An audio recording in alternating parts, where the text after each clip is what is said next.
دودھ پیتے بچوں کا پیشاب پاک ہم سنتے ہیں کہ بھائی بچے کو پیشاب پاک ہے. پیشاب تو پیشاب ہے.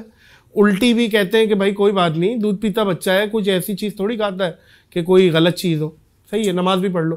تو اس پہ کیا معاملہ ہے شرعی؟ دیکھیں الٹی والا جو معاملہ ہے نا, یہ تو فقہ حنفی والوں نے اجتہاد کیا ہوا ہے. الٹی کا نجس ہونا کہیں سے کوئی ثابت نہیں ہے. پیشاب تو ظاہر ہے نجس ہے, چھوٹے بچے, جی چھوٹے بچے کا بھی نجس ہے.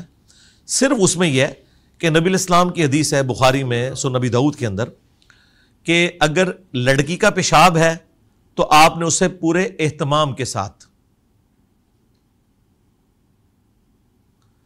یعنی لڑکی اور لڑکے کے اعتبار سے یہ فرق کیا گیا ہے نبی الاسلام کی تعلیمات کی روشنی میں کہ اگر لڑکی کا پیشاب ہے تو اسے پورے اہتمام کے ساتھ دھونا ہے, اور اگر لڑکے کا پیشاب ہے تو اس پہ چند چھینٹیں مار لینا کافی ہے. اس سے بعض لوگوں نے رزلٹ نکال دیا کہ شاید پاک ہے.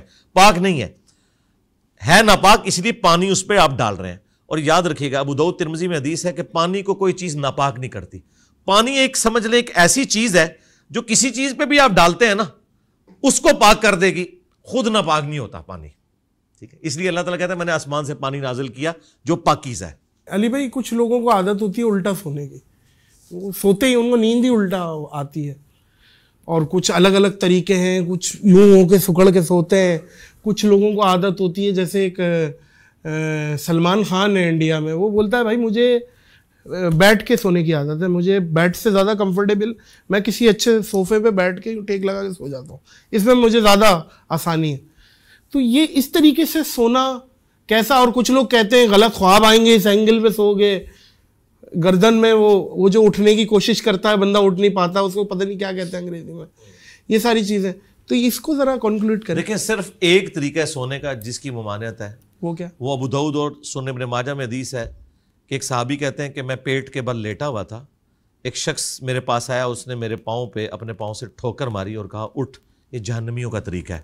وہ کہتے ہیں میں نے ایسے اٹھ کے دیکھا تو وہ اللہ کے محبوب صلی اللہ علیہ وآلہ وسلم تھے, کیونکہ جہنمیوں کو بھی جہنم میں الٹے پیٹ لٹا کے ان کی پھینٹی لگائی جائے گی. بولے اعوذ باللہ تعالی. الٹے پیٹ سے مراد جو یوں اللہم اجرنا, آمین.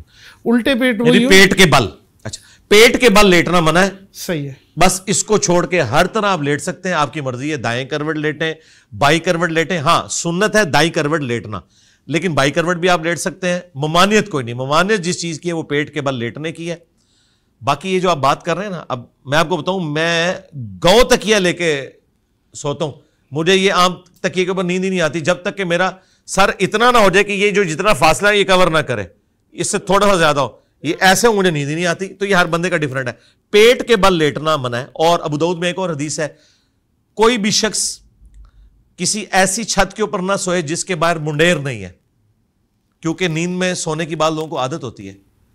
تو نبی علیہ السلام فرمایا ایسے شخص سے اللہ کا ذمہ اٹھ گیا, یعنی اگر آپ وہ نیند میں چلا اور چھت سے نیچے گر گیا تو وہ خود حرام موت مرا ہے, کیونکہ اللہ تعالیٰ نے اس کی ممانعت کی ہوئی ہے.